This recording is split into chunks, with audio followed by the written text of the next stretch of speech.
Hello students. तो आज हम जो नया टॉपिक स्टार्ट कर रहे हैं वो है बेसिक मैथमेटिक्स। बेसिक मैथमेटिक्स में सबसे पहले हमें जो चीज़ समझना है वो है लॉग। अब सबसे पहले हमें ये समझना है आखिर ये लॉग पिक्चर में आया कहाँ से। मान लेते हैं मेरे पास कोई 3 पैरामीटर्स है A, B and C which are connected by a relation A equal to B to the power C। अब इन 3 पैरामीटर्स में से मान लेते हैं किन्हीं भी 2 की वैल्यू मुझे ऑलरेडी पता है और कोई एक है जो कि अननोन है। अब इन तीनों में से वो पैरामीटर जो अननोन है वो कोई भी हो सकता है वो A हो सकता है वो B हो और ये भी हो सकता है कि वो C हो। अब अगर अननोन पैरामीटर A है तो मुझे कैलकुलेट क्या करना है, B to the power C, that is known as exponent. अगर वो अननोन B है तो फिर मुझे कैलकुलेट क्या करना है, A to the power 1/C which is known as radicals. और अगर वो अननोन C है तो फिर मुझे कैलकुलेट क्या करना है, log A बेस B। तो ये वो जगह है जहाँ से पिक्चर में कौन आ गया, log। अब इस log A बेस B में जो A है ये कहलाता है log का आर्ग्यूमेंट और जो B है ये कहलाता है log का बेस। अब ये जो log A बेस B है इससे आप बेसिकली किसकी वैल्यू निकाल रहे हो, C की वैल्यू निकाल रहे हो।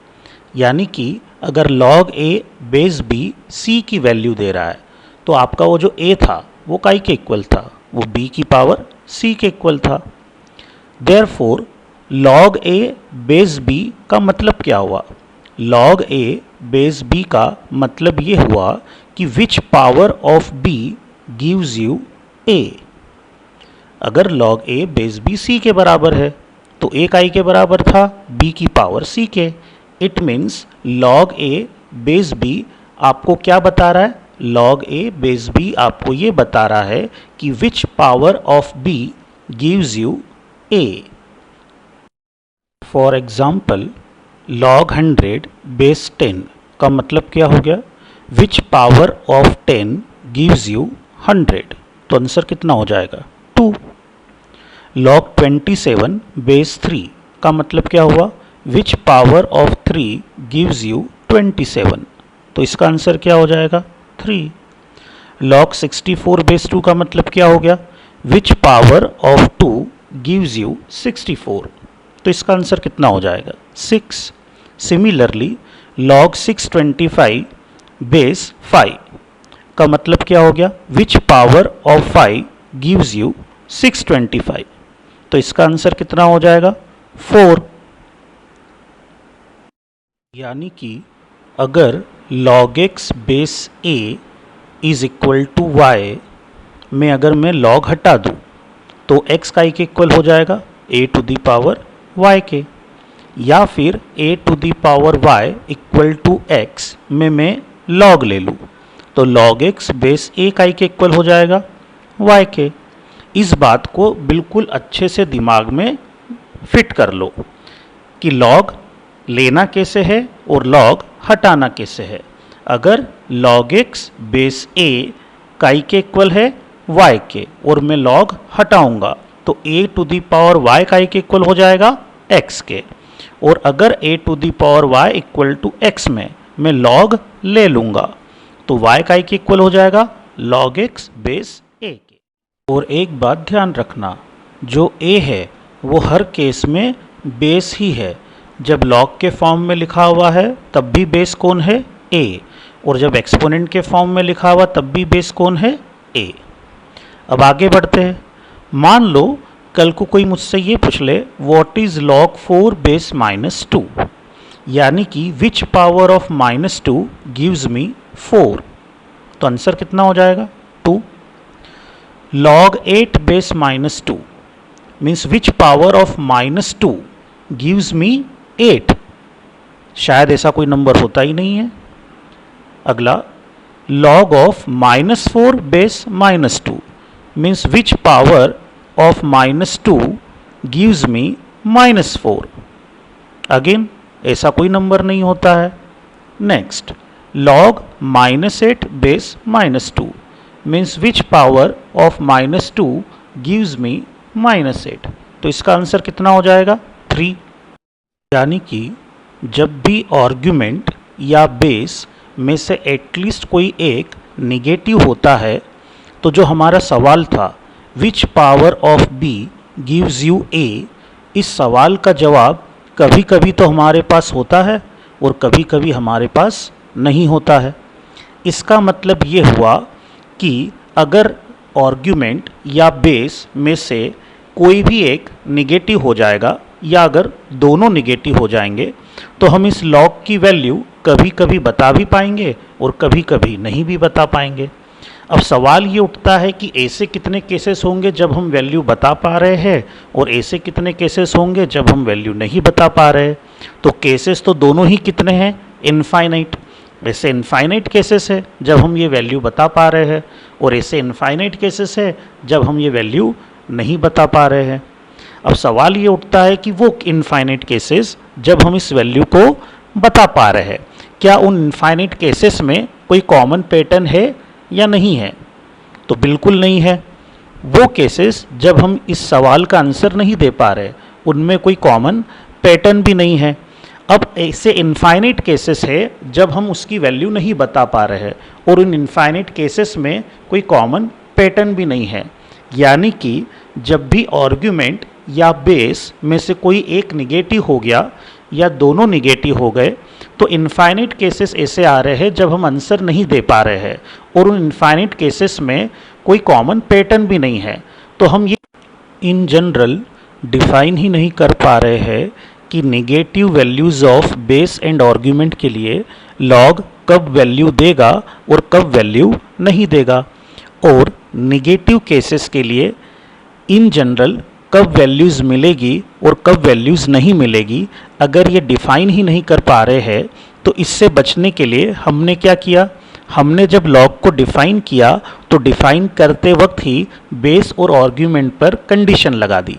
और वो कंडीशन क्या लगा दी कि log is defined only for positive values of argument and positive values of base.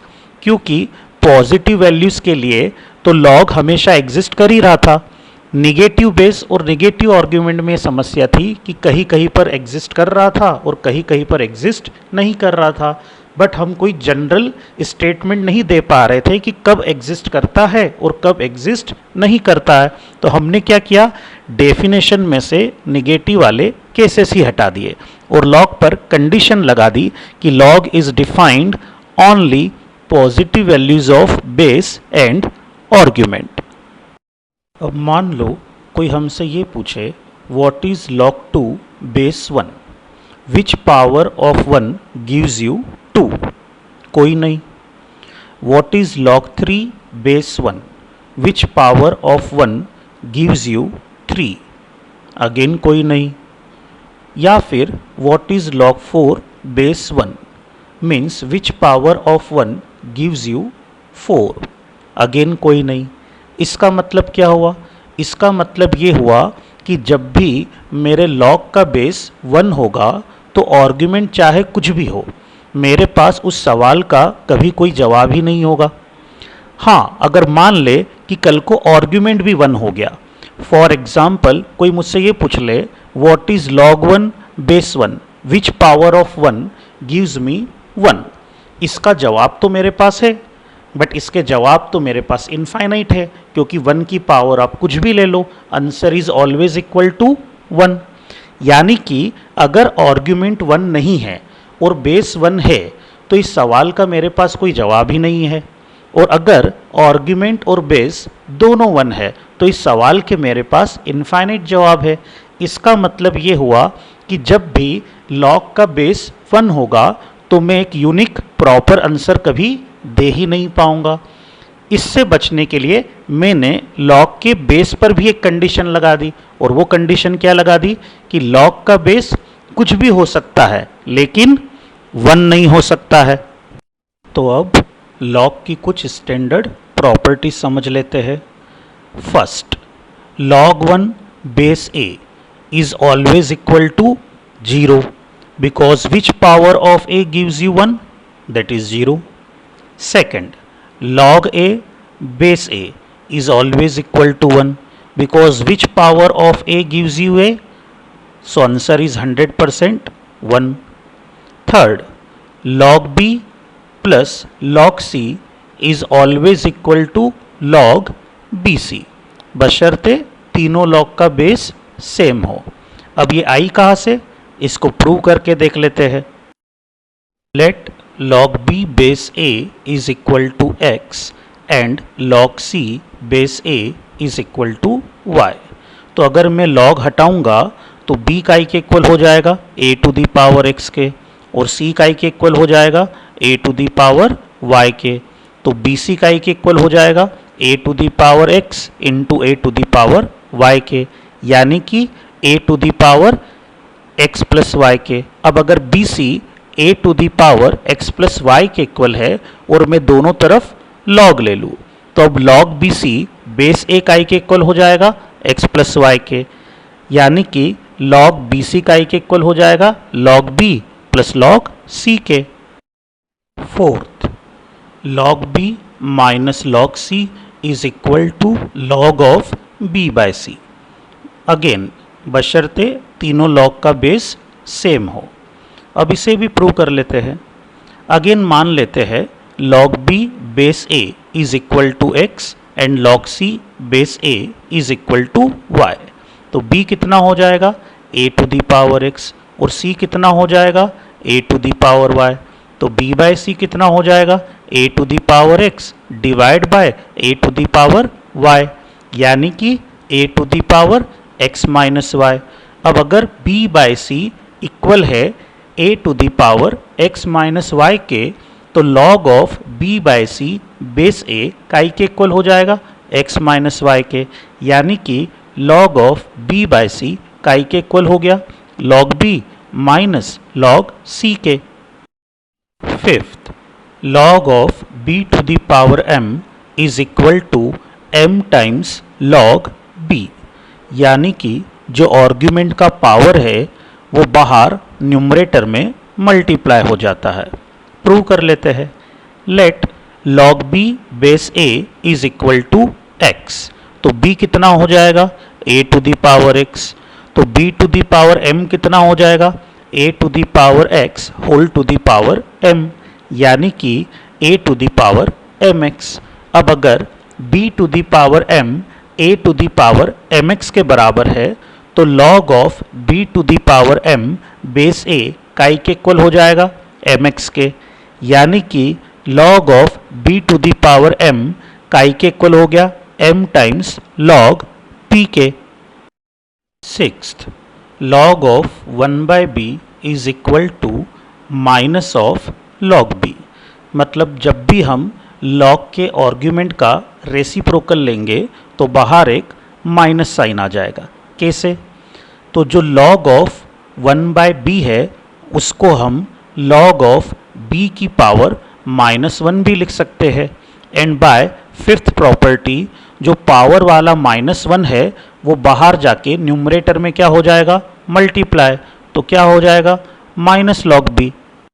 Seventh, log b base a is equal to log b divide by log a बशर्ते दोनों log का बेस सेम हो. कैसे? Prove करते हैं. Let log b base c is equal to x and log a base c is equal to y. तो b कितना हो जाएगा c to the power x और a कितना हो जाएगा c to the power y. c कितना हो जाएगा b to the power 1 by x as well as a to the power 1 by y. Therefore b to the power 1 by x is equal to a to the power 1 by y, या फिर b is equal to a to the power x by y. And if b is equal to a to the power x by y, therefore log b base a कितना हो जाएगा x by y. और अगर log b base a x by y हो गया तो log b base a कितना हो गया log b divide by log a। Eighth, log b base a is equal to 1 upon log a base b। यानी कि अगर आप बेस और आर्ग्यूमेंट को आपस में इंटरचेंज करोगे तो पूरी वैल्यू का रेसिप्रोकल हो जाएगा। कैसे? तो जो log b बेस a है उसको बाय सेवंथ प्रॉपर्टी में क्या लिख सकता हूँ, log b divide by log a। और log b divide by log a को मैं क्या लिख सकता हूँ, 1 upon log a divide by log b। लेकिन इस log a by log b को अगेन बाय सेवंथ प्रॉपर्टी में क्या लिख सकता हूँ, log a बेस b। तो ये फाइनली क्या बन गया, 1 upon log a base b। Ninth, log of b to the power m base a to the power n is equal to m by n log b base a। यानी कि argument का power बाहर numerator में multiply हो जाता है और base का पावर बाहर डिनोमिनेटर में मल्टीप्लाई हो जाता है। कैसे? देखते हैं। By seventh property log of b to the power m base a to the power n को मैं क्या लिख सकता हूँ, log of b to the power m divide by log of a to the power n। Then by fifth property log of b to the power m को मैं क्या लिख सकता हूँ, m times log b। Similarly by fifth property log of a to the power n को मैं क्या लिख सकता हूँ, n टाइम्स log a। तो मेरे पास क्या बचा, m by n times log b by log a। Again by seventh property मैं log b by log a को क्या लिख सकता हूँ, log b बेस a। तो फाइनली क्या बना, m by n times log b base a। Tenth, a to the power log b base c is equal to b to the power log a base c। यानी कि exponent का base और log का argument आपस में interchange करने से value को कोई फर्क नहीं पड़ता है। कैसे? देखते हैं। Let log b base c is equal to x and log a base c is equal to y। तो b कितना हो जाएगा, c to the power x and a कितना हो जाएगा, c to the power y। Therefore c कितना हो गया, b to the power 1 by x as well as a to the power 1 by y। Therefore b to the power 1 by x is equal to a to the power 1 by y।